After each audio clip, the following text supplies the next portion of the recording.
ಅದು ಕೊಲೆ ಕೇಸ್ನಲ್ಲಿ ದರ್ಶನ್ ಅಂಡ್ ಗ್ಯಾಂಗ್ ಮತ್ತೆ ಕಸ್ಟಡಿಗೆ ಬಿದ್ದಿದೆ. ಆರ್ಥಿಕ ಅಪರಾಧಗಳ ವಿಶೇಷ ಕೋರ್ಟ್ 5 ದಿನಗಳ ತನಕ ಅವರ ಕಸ್ಟಡಿ ಅವಧಿಯನ್ನ ಮುಂದುವರಿಸಿ ಆದೇಶವನ್ನ ಕೊಟ್ಟಿದೆ. ಬಹುಶಃ ಇಲ್ಲಿ ವಕೀಲರು 9 ದಿನ ಏನೋ ಕೇಳಿದ್ದಾರೆ ಅನ್ನುವಂಥದ್ದನ್ನ ನಾವು ಕೇಳ್ಪಡ್ತಾ ಇದ್ವಿ. ಬಟ್ ಅಂತಿಮವಾಗಿ 5 ದಿನಗಳ ಕಸ್ಟಡಿ ಅವಧಿಯನ್ನ ಮುಂದುವರಿಸಲಾಗಿದೆ. ಅಲ್ಲಿಗೆ ಎಷ್ಟಾಯ್ತು? ಮೊದಲಿಗೆ 6, ಈಗ 5, ಅಲ್ಲಿಗೆ 11 ದಿನಗಳ ತನಕದ ಕಸ್ಟಡಿ ಅವಧಿ ಇದು ಒಂದು ಹಂತಕ್ಕೆ ನೋಡೋದಾದ್ರೆ. ಬಟ್ ಬಹಳ ಮಾಹಿತಿಗಳನ್ನ ಇನ್ನೂ ಕಲೆ ಹಾಕ್ಬೇಕಾಗಿರುವಂತ ಕಾರಣಕ್ಕಾಗಿ, ಯಾಕಂತ ಅಂದ್ರೆ ಇವ್ರು ತಗ್ಲಾಕೊಳ್ಳಕ್ಕೆ ಏನೇನ್ ಬೇಕೋ ಎಲ್ಲ ಗೊತ್ತಾಗಿದೆ ಈಗ. ಬಟ್ ಮುಚ್ಚಾಕಕ್ಕೆ ಏನೇನ್ ಬೇಕೋ ಆ ಪ್ರಯತ್ನಗಳು ಬಹಳ ಆಗಿದೆ. ಅದೆಲ್ಲವನ್ನೂ ಕೂಡ ಈಗ ಕಲೆ ಹಾಕ್ಬೇಕಾದಂಥದ್ದು ಅನಿವಾರ್ಯತೆ ಇದೆ. ಆ ಮಾಹಿತಿಯನ್ನ, ಅದರಲ್ಲೂ ಟೆಕ್ನಿಕಲ್ ಎವಿಡೆನ್ಸ್ ಗಳನ್ನ ಮಾಹಿತಿಯನ್ನ ಕಲೆ ಹಾಕ್ಬೇಕಾದಂಥದ್ದು ಬಹಳ ಅನಿವಾರ್ಯತೆ ಇದೆ. ಈಗ 10 ಆರೋಪಿಗಳನ್ನ ಮತ್ತೆ ಕೋರ್ಟ್ ಕಸ್ಟಡಿಗೆ ಕೊಟ್ಟಿದೆ. ಜೂನ್ 20ರವರೆಗೂ ಕೂಡ ದರ್ಶನ್ ಅಂಡ್ ಗ್ಯಾಂಗ್, ಜೂನ್ 20 ಅಂತ ಅಂದ್ರೆ ಗುರುವಾರ ತನಕನೂ ಕೂಡ ಈಗ ದರ್ಶನ್ ಅಂಡ್ ಗ್ಯಾಂಗ್ ಪೊಲೀಸ್ ಕಸ್ಟಡಿಗೆ ಬಿದ್ದಿದ್ದಾರೆ. 10 ಅಲ್ಲ 13 ಜನಕ್ಕೆ ಅನ್ನೋದು ಕೋರ್ಟಿಗೆ ಕರ್ಕೊಂಡ್ಬಂದಂಥದ್ದು 10 ಜನ ಆದ್ರೂ ಕೂಡ ಒಟ್ಟು 13 ಆರೋಪಿತರ ಕಸ್ಟಡಿ ಅವಧಿ ಈಗ ಮುಂದುವರಿಕೆ ಆಗಿರುವಂಥದ್ದು 13 ಜನರದು. ಆಮೇಲೆ ಈ ಪ್ರಕರಣಕ್ಕೆ ಸಂಬಂಧಪಟ್ಟ ಹಾಗೆ ಆರೋಪಿತರ ಸಂಖ್ಯೆ ಇದೊಂದು ರೀತಿ ಹನುಮಂತನ ಬಾಲದ ರೀತಿಯಾಗಿ ಅದು ಮುಂದುವರಿತಾನೇ ಇದೆ. ಮೊದಲಿಗೆ 11 ಆಯ್ತು, 13 ಆಯ್ತು, 15 ಆಯ್ತು, ಈಗ 17, 19 ತನಕ ಹೋಗಿದೆ ಈಗ. ಸೊ ಹಾಗಾಗಿ ಈ ಪ್ರಕರಣಕ್ಕೆ ಸಂಬಂಧಪಟ್ಟಾಗೆ ಈಗ ಒಟ್ಟು 13 ಮಂದಿ ಆರೋಪಿತರ ಕಸ್ಟಡಿ ಅವಧಿ ಮುಂದುವರೆದಿರುವಂಥದ್ದು. ಒಟ್ಟು 13 ಆರೋಪಿಗಳನ್ನ ಮತ್ತೆ ಅವರನ್ನ ಕಸ್ಟಡಿ ಕೊಡಲಾಗಿದೆ. ಯಾರ್ಯಾರು? A1 Pavithra Gowda, A2 Darshan, A3 Pavan, A4 Raghavendra, A5 Nandisha, A6 Jagadish, A7 Anukumar. ನಿನ್ನೆ ಬಂದು ಸರೆಂಡರ್ ಆಗಿದ್ರಲ್ಲ ಪಾಪ, ಅವ್ರ ತಂದೆ ಇವತ್ತು ಹಾರ್ಟ್ ಅಟ್ಯಾಕ್ ಆಗಿ ತೀರ್ಕೊಂಡಿದ್ದಾರೆ. ಬಟ್ ಸ್ಟಿಲ್ ಅವರ ಕಸ್ಟಡಿ ಅವಧಿ ಮುಂದುವರಿತಾ ಇದೆ. ಆಮೇಲೆ A10 Vinay, A11 Nagaraja, A12 Lakshmana, A13 Deepak, A14 Pradosh. ಹೀಗೆ ಒಟ್ಟು 13 ಆರೋಪಿಗಳ ವಿಚಾರ ನಾವು ನೋಡಿದಂಥ ಸಂದರ್ಭದಲ್ಲಿ ಇವರು ಯಾರ್ಯಾರು ಏನೇನು, ಈ 13ರಲ್ಲಿ ಒಬ್ರು ನಾನು ಹೇಳ್ದಂಗೆ ದೀಪಕ್ ಅಂತೇಳಿ ಭಾಳ ಒಬ್ಬರು ಶಾಸಕರಿಗೆ ಭಾಳ ಆಪ್ತ ಅನ್ನುವಂಥ ಕಾರಣಕ್ಕಾಗಿ ಭಾಳ ಸೇವ್ ಮಾಡೋಕ್ಕೆ ಪ್ರಯತ್ನ ಎಲ್ಲ ಆರಂಭಿಕ ಹಂತಲ್ಲಿ ಆಗಿತ್ತು ಅನ್ನೋಂಥದ್ದು ಕೇಳ್ಪಡ್ತಾ ಇದ್ವಿ. ಮಾಜಿ ಸಚಿವ ಬೇರೆ ಅವರು. ಸೊ ಆದರೂ ಪೊಲೀಸರು ಯಾವುದೇ ಮುಲಾಜಿಲ್ದಿತಿ ಕೆಲಸ ಮಾಡ್ತಾರೆ. ಆಮೇಲೆ ಆತ ಒಂದು ಹಂತಲ್ಲಿ ಅಪ್ರೂವರ್ ಆಗುವಂಥ ರೀತಿಯಾಗಿ ಸನ್ನಿವೇಶ ಇದೆ ಅನ್ನೋದನ್ನು ಕೂಡ ನಾವು ಕೇಳ್ಪಡ್ತಾ ಇದ್ವಿ. ಗೊತ್ತಿಲ್ಲ. ಶಿವಪ್ರಸಾದ್ ನಮ್ಮ ಜೊತೆಗೆ ನೇರ ಸಂಪರ್ಕದಲ್ಲಿ ಜಾಯ್ನ್ ಆಗ್ತಾ ಇದ್ದಾರೆ. ಶಿವಪ್ರಸಾದ್, ಆಗ ನೀವು ಹೇಳ್ತಾ ಇದ್ರಿ ಕೋರ್ಟ್ ಹಾಲ್ನಲ್ಲಿ ಏನೇನು ಆಗಿತ್ತು, ಏನೇನು ವಿಚಾರಗಳು ಪ್ರಸ್ತಾಪ ಆದವು ಅನ್ನುವಂಥದ್ದನ್ನ. Over to you Shivaprasad.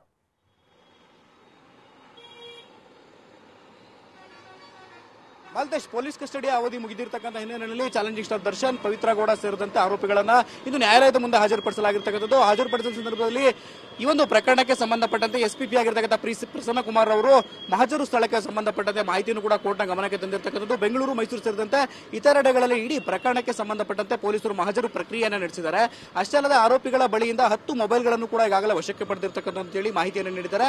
ಅಷ್ಟೇ ಅಲ್ಲದೆ CDR ವರದಿಯನ್ನು ಕೂಡ ಈಗಾಗಲೇ ಪೊಲೀಸರು CDR ವರದಿಗಾಗಿ ಕಾಯ್ತಿದ್ದಾರೆ ಅಂತ ಹೇಳಿ ಸಿಡಿಯನ್ನು ಕೂಡ ಈಗಾಗಲೇ ನ್ಯಾಯಾಲಯಕ್ಕೆ ನೀಡಿರತಕ್ಕಂಥದ್ದು. ಇಡೀ ಪ್ರಕರಣಕ್ಕೆ ಸಂಬಂಧಪಟ್ಟಂತೆ ಮಹತ್ವದ ಸಾಕ್ಷ್ಯಾಧಾರಗಳನ್ನು ಕಲೆ ಹಾಕಬೇಕಿದೆ. ಅಷ್ಟೇ ಅಲ್ಲದೆ ಆರೋಪಿಗಳನ್ನು ಕೂಡ ಮತ್ತಷ್ಟು ವಿಚಾರಣೆಗೆ ಒಳಪಡಿಸಬೇಕಾಗಿರ್ತಕ್ಕಂಥ ಹಿನ್ನೆಲೆಯಲ್ಲಿ ಮತ್ತಷ್ಟು ದಿನ ಈಗಾಗಲೇ 5 ದಿನಗಳ ಕಾಲ ಕಸ್ಟಡಿಗೆ ನ್ಯಾಯಾಲಯ ಆದೇಶವನ್ನು ನೀಡಿರತಕ್ಕಂಥದ್ದು. ಪೊಲೀಸ್ ಕಸ್ಟಡಿಗೆ ಮನವಿಯನ್ನು ಮಾಡಿದಂಥ ಸಂದರ್ಭದಲ್ಲಿ ನ್ಯಾಯಾಲಯ ಅಥವಾ ಪೊಲೀಸರ ಮನವಿಯನ್ನು ಪುರಸ್ಕರಿಸಿದಂಥ ಬಳಿಕ ಈಗಾಗಲೇ 5 ದಿನಗಳ ಕಾಲ ಪೊಲೀಸ್ ಕಸ್ಟಡಿಗೆ ಆದೇಶವನ್ನು ಮಾಡಿದ್ದಾರೆ. ಅಷ್ಟೇ ಅಲ್ಲದೆ ಈ ಒಂದು ಪ್ರಕರಣಕ್ಕೆ ಸಂಬಂಧಪಟ್ಟಂತೆ ಪವಿತ್ರ ಗೌಡ ಪರವಾಗಿ ವಾದ ಮಾಡಿದಂತಹ ವಕೀಲ ನಾರಾಯಣಸ್ವಾಮಿ ಅವರು ಕೂಡ ಈಗಾಗಲೇ ಪವಿತ್ರ ಗೌಡರವರನ್ನ 5 ದಿನಗಳವರೆಗೂ ಕೂಡ ನ್ಯಾಯಾಲಯವು ಕೂಡ ಪೊಲೀಸ್ ಕಸ್ಟಡಿಗೆ ನೀಡಿತು. ಈ ಸಂದರ್ಭದಲ್ಲಿ ಆಕೆ ಸಾಕಷ್ಟು ನೋವನ್ನು ಅನುಭವಿಸುತ್ತಿದ್ದಾರೆ. ಇಡೀ ಪ್ರಕರಣಕ್ಕೆ ಸಂಬಂಧಪಟ್ಟಂತೆ ಆಕೆಯ ಪಾತ್ರ ಏನಿಲ್ಲ ಅನ್ನೋದ್ರ ಬಗ್ಗೆ ನ್ಯಾಯಾಲಯದ ಗಮನಕ್ಕೆ ತರುವ ಪ್ರಯತ್ನವನ್ನು ಕೂಡ ಮುಂದುವರಿಸಿರ್ತಕ್ಕಂಥದ್ದು. ಅಷ್ಟೇ ಅಲ್ಲದೆ ದರ್ಶನ್ ಪರವಾಗಿ ವಕಾಲತ್ತನ್ನು ವಹಿಸಿದಂತಹ ಅನಿಲ್ ರವರು ಕೂಡ ವಾದವನ್ನು ಮಾಡಿದ್ರು. ಇಡೀ ಪ್ರಕರಣಕ್ಕೆ ಸಂಬಂಧಪಟ್ಟಂತೆ ಇಬ್ಬರು ಆರೋಪಿಗಳು ಆ ಒಂದು ಸಂತ್ರಸ್ತ ಏನಿದ್ದಾನೆ, ಈಗಾಗಲೇ ಮೃತಪಟ್ಟಿರ್ತಕ್ಕಂಥ ರೇಣುಕಾಸ್ವಾಮಿ ಏನಿದ್ದಾನೆ, ಆತನಿಗೆ ತೀವ್ರ ರೀತಿಯಲ್ಲಿ ಶಾಕ್ ಟ್ರೀಟ್ಮೆಂಟ್ ಅನ್ನು ಕೊಟ್ಟಿರ್ತಕ್ಕಂಥದ್ದು, ಶಾಕ್ ಅನ್ನು ಕೊಟ್ಟಿರ್ತಕ್ಕಂಥದ್ರ ಬಗ್ಗೆ ನ್ಯಾಯಾಲಯಕ್ಕೆ ಗಮನಕ್ಕೆ ತಂದರು. ಈ ಇಡೀ ವಿಚಾರಕ್ಕೆ ಸಂಬಂಧಪಟ್ಟಂತೆ ಇಬ್ಬರು ಆರೋಪಿಗಳು ಮಾತ್ರ ಮಾಡಿದ್ದೇ ಆಗಿದ್ರೆ ಇಡೀ ಪ್ರಕರಣವನ್ನ ದರ್ಶನ್ ಮೇಲೆ ಫೋಕಸ್ ಮಾಡಲಾಗ್ತಿದೆ. ಇಡೀ ಪ್ರಕರಣದಲ್ಲಿ ಪ್ರಮುಖ ಆರೋಪಿ ದರ್ಶನ್ ಅಂತ ಹೇಳಿ ಬಿಂಬಿಸಲಾಗ್ತಿದೆ. ಇವರೆಲ್ಲರನ್ನು ಮೊಬೈಲ್ಗಳನ್ನು ಕೂಡ ವಶಕ್ಕೆ ಪಡೆಯುವಂತ ಪೊಲೀಸರಿಗೆ ಏನು ಕ್ರಮವನ್ನು ವಹಿಸಿದ್ದಾರೆ ಇದೆಲ್ಲವನ್ನು ಕೂಡ ನ್ಯಾಯಾಲಯದ ಗಮನಕ್ಕೆ ತರಬೇಕಾಗಿತ್ತು.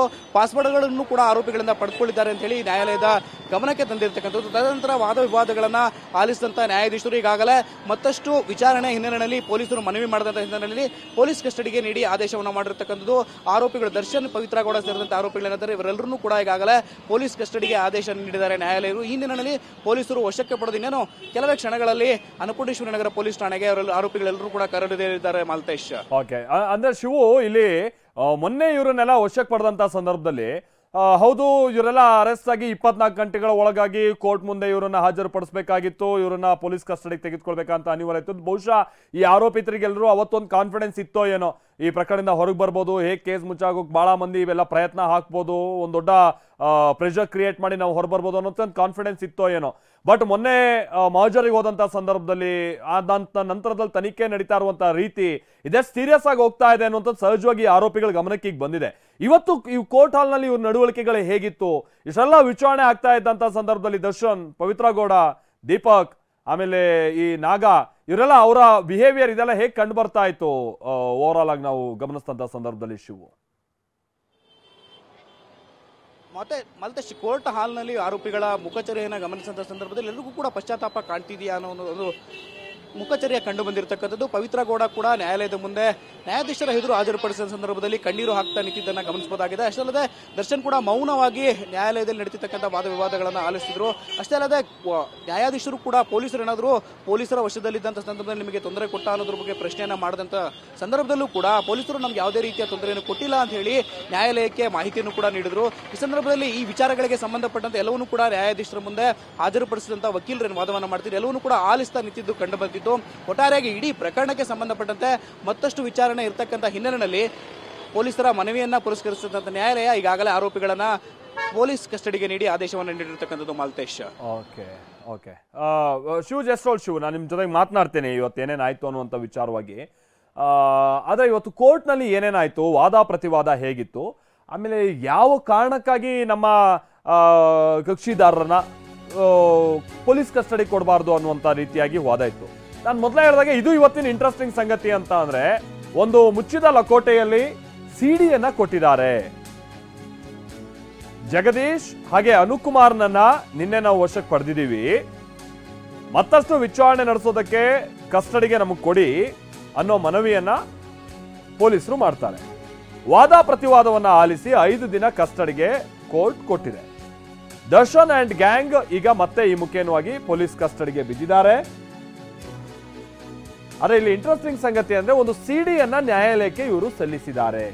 ನಾನು ಮೊದಲೇ ಹೇಳಿದಾಗೆ ಇಲ್ಲಿ ದರ್ಶನ್ ಹಾಗೆ ಇನ್ನಿತರ ಆರೋಪಿತರು ಈ ಪ್ರಕರಣದಲ್ಲಿ ಹೇಗೆ ಇವರೆಲ್ಲ ಭಾಗಿಯಾಗಿದ್ರು, ಇವ್ರ ಪಾತ್ರ ಏನೇನಿದೆ ಅನ್ನುವಂಥನ್ನ ಪುಷ್ಟೀಕರಿಸುವಂತ ನಿಟ್ಟಿನಲ್ಲಿ ಕೆಲ ವಿಡಿಯೋ ಸಾಕ್ಷಿಗಳು ಇತ್ತು ಅಂತ ಕಾಣಿಸುತ್ತೆ, ಅದನ್ನ ಕೊಟ್ಟಿದ್ದಾರೆ ಇವತ್ತು ಅಂತ ಕಾಣಿಸುತ್ತೆ.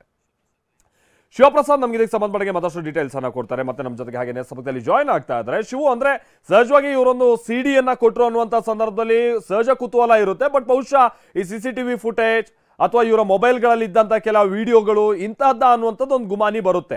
ಏನಿರ್ಬೋದಾಗಿತ್ತು ಆ ಸಿಡಿಯಲ್ಲಿ, ಏನಿದೆ ಅನ್ನುವಂಥದ್ದು ಏನಾದ್ರು ಗೊತ್ತಾಯ್ತಾ, ಅಥವಾ ಯಾವ ತರ ಅಂತ ಎವಿಡೆನ್ಸ್ ಅನ್ನ ಪೊಲೀಸರು ಇವತ್ತು ಪ್ರೊಡ್ಯೂಸ್ ಮಾಡಿದ್ದಾರೆ ಅನ್ನುವಂಥದ್ದು ಒಂದು. ಎರಡನೇದು, ಇಷ್ಟೊಂದು ಗಂಭೀರವಾದಂಥ ಆರೋಪ, ಮೇಲ್ನೋಟಕ್ಕೆ ಇವರೆಲ್ಲ ಹೇಗೆ ಭಾಗಿಯಾಗಿದ್ರು, ಹೇಗೆ ಚಿತ್ರಹಿಂಸೆ ಕೊಟ್ಟಿದ್ರು ಅನ್ನುವಂಥದ್ದು 1 by 1 ಈಗ ಬಯಲಾಗ್ತಾ ಇರುವಂಥ ಸಂದರ್ಭದಲ್ಲಿ ಅದನ್ನು ಮೀರಿ ಪೊಲೀಸ್ ಕಸ್ಟಡಿಗೆ ಕೊಡಬೇಡಿ ಅನ್ನುವಂಥ ನಿಟ್ಟಿನ ವಾದ ಹೂಡಿದ್ರಲ್ಲ ಇವರು ಪರವಾದಂಥ ವಕೀಲರು. ಏನೇನು ಅಂಶಗಳನ್ನ ಇಟ್ಟು ಇವರು ವಾದ ಮಾಡ್ತಾ ಇದ್ರು ಶಿವು?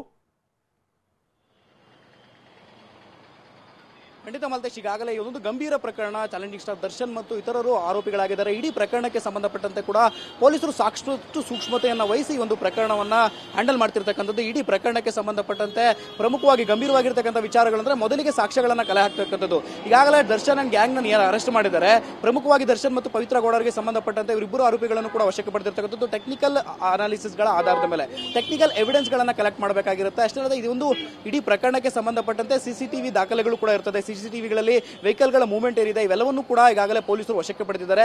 ಈ ಎಲ್ಲ ಅಂಶಗಳಿಗೆ ಸಂಬಂಧಪಟ್ಟಂತೆ ಒಂದಷ್ಟು ಟೆಕ್ನಿಕಲ್ ಅಂಶಗಳನ್ನು ಕೂಡ ಕ್ರೋಢೀಕರಿಸಿ ಸಿಡಿಯನ್ನ ಮಾಡೋದಾಗಿರುತ್ತೆ. ಈ ಒಂದು ಸಿಡಿಯನ್ನ ನ್ಯಾಯಾಲಯಕ್ಕೆ ನೀಡಿರ್ತಕ್ಕಂಥದ್ದು ಮುಚ್ಚಿದ ಲಕೋಟೆಯಲ್ಲಿ ಸಿಡಿಯನ್ನ ನೀಡಿದ್ದಾರೆ. ಇದರಲ್ಲಿ ಕೆಲವೊಂದು ಟೆಕ್ನಿಕಲ್ ಎವಿಡೆನ್ಸ್ ಗಳನ್ನು ಕೂಡ ಇರತಕ್ಕಂಥದ್ದು. ಈ ಹಿನ್ನೆಲೆಯಲ್ಲಿ ನ್ಯಾಯಾಲಯದ ಗಮನಕ್ಕೆ ತಂದು ಸಿಡಿಯನ್ನ ನೀಡಿರ್ತಕ್ಕಂಥದ್ದು. ಮಾಲ್ತೇಶ್, ಒಟ್ಟಾರೆಯಾಗಿ ಇಡೀ ಪ್ರಕರಣಕ್ಕೆ ಸಂಬಂಧಪಟ್ಟಂತೆ ಸ್ಥಳ ಮಹಾಜರು ಪ್ರಕ್ರಿಯೆ ಹಾಗೂ ಈಗಾಗಲೇ ಘಟನಾ ಸ್ಥಳದಲ್ಲಿ ಮಹಾಜರು ಪ್ರಕ್ರಿಯೆಯನ್ನು ನಡೆಸಿ ಕೃತ್ಯಕ್ಕೆ ಬಳಸಿರ್ತಕ್ಕಂಥ ವಸ್ತುಗಳನ್ನು ಕೂಡ ವಶಕ್ಕೆ ಪಡಿಸಿಕೊಡುವಂಥದ್ದು, ಯಾವ್ಯಾವ ವೆಹಿಕಲ್ಗಳನ್ನ ವಶಕ್ಕೆ ಪಡೆಯ ಪಡೆಯಲಾಗಿದೆ. ಇಡೀ ಪ್ರಕರಣಕ್ಕೆ ಸಂಬಂಧಪಟ್ಟಂತೆ ಕೃತ್ಯದಲ್ಲಿ ಒಂದಷ್ಟು ಟೆಕ್ನಿಕಲ್ ಅನಾಲಿಸಿಸ್ಗಳನ್ನು ಕೂಡ ನಡೆಸಲಾಗಿರುತ್ತೆ. ಎಲ್ಲವುಗಳನ್ನು ಕೂಡ ನ್ಯಾಯಾಲಯದ ಗಮನಕ್ಕೆ ತರುವಂತಹ ಪ್ರಯತ್ನವನ್ನು ಎಸ್ಪಿ ಮಾಡಿರ್ತಕ್ಕಂಥದ್ದು. ಇಡೀ ಪ್ರಕರಣಕ್ಕೆ ಸಂಬಂಧಪಟ್ಟಂತೆ ಪ್ರಮುಖವಾಗಿ ಪ್ರೈಮರಿ ಎವಿಡೆನ್ಸ್ ಗಳನ್ನು ಕೂಡ ಕಲೆ ಹಾಕಬೇಕಾಗುತ್ತೆ. ಪ್ರಾಥಮಿಕ ಮಾಹಿತಿಯನ್ನು ಕಲೆ ಹಾಕಿರ್ತಾರೆ. ಈ ಎಲ್ಲ ಪ್ರಕ್ರಿಯೆಗಳಿಗೂ ಸಂಬಂಧಪಟ್ಟಂತೆ ಪ್ರಮುಖವಾಗಿರ್ತಕ್ಕಂಥ ಒಂದಷ್ಟು ಎವಿಡೆನ್ಸ್ ಗಳನ್ನು ಈಗಾಗಲೇ ಪೊಲೀಸರು ಕಲೆಕ್ಟ್ ಮಾಡಿರ್ತಕ್ಕಂಥದ್ದು. ಅದರಲ್ಲಿ ಪ್ರಮುಖವಾಗಿರ್ತಕ್ಕಂಥ ಎವಿಡೆನ್ಸ್ ಗಳನ್ನ ಸಿಡಿ ಮೂಲಕ ಕ್ರೋಢೀಕರಿಸಲಾಗಿರ್ತಕ್ಕಂಥದ್ದು. ಇದರಲ್ಲಿ ಆರೋಪಿಗಳ ಹೇಳಿಕೆಗಳು ಕೂಡ ಇರತಕ್ಕಂಥದ್ದು. ಆರೋಪಿಗಳ ಹೇಳಿಕೆಗಳನ್ನು ಕೂಡ ಇದರಲ್ಲಿ ರೆಕಾರ್ಡ್ ಮಾಡಿರ್ತಕ್ಕಂಥ ಸಾಧ್ಯತೆಗಳು ಕೂಡ ಇರತಕ್ಕಂಥದ್ದು. ಇವೆಲ್ಲವುಗಳನ್ನು ಕೂಡ ನ್ಯಾಯಾಲಯದ ಗಮನಕ್ಕೆ ತರುವಂತಹ ಪ್ರಯತ್ನವನ್ನು ಮಾಡಿರ್ತಕ್ಕಂಥದ್ದು. ಸಿಡಿಯನ್ನು ಕೂಡ ಹ್ಯಾಂಡ್ ಓವರ್ ಮಾಡಿರ್ತಕ್ಕಂಥದ್ದು. ಮಾಲ್ತೇಶ್, ಜಸ್ಟ್ ಹೋಲ್ಡ್, ಶಿವ್ ಮಾತನಾಡ್ತೀನಿ ನಾನು ನಿಮ್ ಜೊತೆಗೆ. ಅದರ ಜೊತೆಗೇನೆ ಆರೋಪಿಗಳಿಂದ 30 ಲಕ್ಷ ಹಣವನ್ನ ಈಗ ವಶಕ್ಕೆ ಪಡೆಯಲಾಗಿದೆ. ಇವರೇನ್ ಡೀಲ್ ಮಾಡ್ಕೊಂಡಿದ್ರಲ್ಲ, ಕೋರ್ಟ್ ನಲ್ಲಿ ಎಸ್ಪಿಪಿ ಪಿ ಪ್ರಸನ್ನ ಕುಮಾರ್ ಅವರು ಈ ವಿಚಾರವನ್ನ ಕೂಡ ನ್ಯಾಯಾಧೀಶರ ಗಮನಕ್ಕೆ ತರ್ತಾರೆ. ಸ್ಥಳ ಮಹಾಜರು ಮಾಡುವಂತ ಸಂದರ್ಭದಲ್ಲಿ ವಾಹನಗಳನ್ನ ಸೀಸ್ ಮಾಡಲಾಗಿದೆ ಅನ್ನುವಂಥ ಸಂಗತಿಯನ್ನು ಕೂಡ ಹೇಳ್ತಾರೆ. ಆರೋಪಿಗಳ ಬಳಿ ಇದ್ದಂತ 10 ಮೊಬೈಲ್ಗಳನ್ನ ಸೀಸ್ ಮಾಡಲಾಗಿದೆ. ಆರೋಪಿಗಳ ಮೊಬೈಲ್ ಅನ್ನ ರಿಟ್ರೀವ್ ಮಾಡಬೇಕು ಅನ್ನುವಂಥದ್ದನ್ನು ಕೂಡ ಅವರು ಹೇಳಿದ್ದಾರೆ. ಮೈಸೂರು, ಬೆಂಗಳೂರಿನ ಸ್ಥಳಗಳಲ್ಲೂ ಕೂಡ ಮಹಜರು ನಡೆದಿದೆ ಅನ್ನುವಂಥ ಸಂಗತಿಯನ್ನ ಇದೀಗ ವಕೀಲರು ನ್ಯಾಯಾಧೀಶರ ಗಮನಕ್ಕೆ ತರುವಂತ ಪ್ರಯತ್ನವನ್ನ ಪಟ್ಟಿದ್ದಾರೆ. ಮೈಸೂರಿನಲ್ಲೂ ಕೂಡ ಸ್ಥಳ ಮಹಜರಾಗಿದೆ ಅನ್ನುವಂಥದ್ದನ್ನ ಹೇಳ್ತಾ ಇದ್ದಾರೆ ಅನ್ನುವಂಥದ್ದು ಗೊತ್ತಾಯ್ತು. ಬಹುಶಃ ಮೈಸೂರಿನಲ್ಲಿ ಅಂತಂದ್ರೆ ಗೊತ್ತಿಲ್ಲ. ಈಗ ದರ್ಶನ್ ಅವರನ್ನ ನಿನ್ನೆ ಅವ್ರ ಮನೆಗೆ ಕರ್ಕೊಂಡು ಹೋದಂಥದ್ದು ಕೂಡ ಏನ್ ಬಹಳ ಗೊತ್ತಾದಂತ ಸಂಗತಿ ಅಲ್ಲ. ಅದಾದ ನಂತರದಲ್ಲಿ ಗೊತ್ತಾಯ್ತು ಪೊಲೀಸರು ಇಲ್ಲಿ ಎಲ್ಲ ಮಾಧ್ಯಮದವ್ರ ಕಣ್ಣಿಗೆ ಅಥವಾ ಸಾರ್ವಜನಿಕರ ಕಣ್ಣಿಗೆ ಬೀಳುವಂತ ರೀತಿಯಾಗಿ ಮಾಡ್ತಿದ್ದಾರೆ ಅನ್ನುವಂಥದ್ದನ್ನಲ್ಲ. ಒಳಗೊಳಗೆ ಇದನ್ನ ಹೇಗೆ ಅವರು ಈ ತನಿಖೆಯನ್ನು ಮುಂದುವರಿಸಬೇಕು ಆ ಎಲ್ಲ ಪ್ರಯತ್ನದ ಹಂತದಲ್ಲೂ ಕೂಡ ಅವರು ಬಹಳ ಗೌಪ್ಯತೆಯನ್ನು ಕಾಪಾಡ್ಕೊಳ್ತಾ ಇರುವಂಥದ್ದನ್ನು ನೋಡ್ತಾ ಇದ್ದೀವಿ. ಮೈಸೂರಿನಲ್ಲೂ ಕೂಡ ಸ್ಥಳ ಮಹಜರ್ ನಡೆದಿದೆ ಅನ್ನುವಂಥದ್ದನ್ನ ಹೇಳಿದ್ದಾರೆ.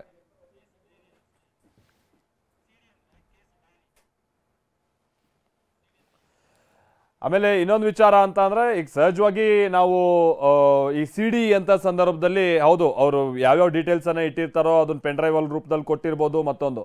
ಬಟ್ ಓವರ್ ಆಲ್ ಆಗಿ ನಾವು ಸಿಡಿ ಅನ್ನುವಂಥನ್ನ ಇಲ್ಲಿ ವ್ಯಾಖ್ಯಾನಿಸಬೇಕು ಅನ್ನುವಂಥದ್ದು ಅಂತ ಅಂದ್ರೆ ಅದು ಕೇಸ್ ಡೈರಿ ಅನ್ನುವಂಥದ್ದನ್ನ ನಾವಿಲ್ಲಿ ವ್ಯಾಖ್ಯಾನಿಸಬೇಕಾಗುತ್ತೆ. ಇಲ್ಲಿ ನಾವು ಸಿಡಿ ಅನ್ನುವಂಥದ್ದನ್ನ ಹೌದು ಅವ್ರು ಇವತ್ತು ಪೆನ್ ಡ್ರೈವ್ ಕೊಟ್ಟಿರ್ಬೋದು, ಕೆಲ ಸಾಕ್ಷ್ಯಗಳನ್ನು ಕೂಡ ಕೊಟ್ಟಿರ್ಬೋದು. ಆದರೆ ಅದರ ಜೊತೆಗೆ ನಾವು ಹೇಳ್ತಾ ಇರುವಂಥದ್ದು ಸಿಡಿ ಅನ್ನುವಂಥದ್ದು ಅದು ಕೇಸ್ ಡೈರಿ ಅನ್ನುವಂಥದ್ದು ವ್ಯಾಖ್ಯಾನ ಆಗುತ್ತೆ. ಸೊ ಅದರಲ್ಲಿ ಈ ಪ್ರಕರಣಕ್ಕೆ ಸಂಬಂಧಪಟ್ಟಂಗೆ ಇಲ್ಲಿ ತನಕ ಕಲೆ ಹಾಕಿರುವಂಥ ಬಹಳಷ್ಟು ಡೀಟೇಲ್ಸ್ಗಳು ಅದರಲ್ಲಿ ಅಡಕ ಆಗಿರುತ್ತೆ. ಅದು ಟೆಕ್ನಿಕಲ್ ಎವಿಡೆನ್ಸ್ ಆಗಿರ್ಬೋದು, ಇನ್ನಿತರ ಮಾಹಿತಿ ಅದೆಲ್ಲವೂ ಕೂಡ ಅಡಕ ಆಗಿರುತ್ತೆ. ಸೊ ಕೇಸ್ ಡೈರಿ ಮುಚ್ಚಿದ ಲಕೋಟೆಯಲ್ಲಿ ಸಲ್ಲಿಸಿದ್ದಾರೆ.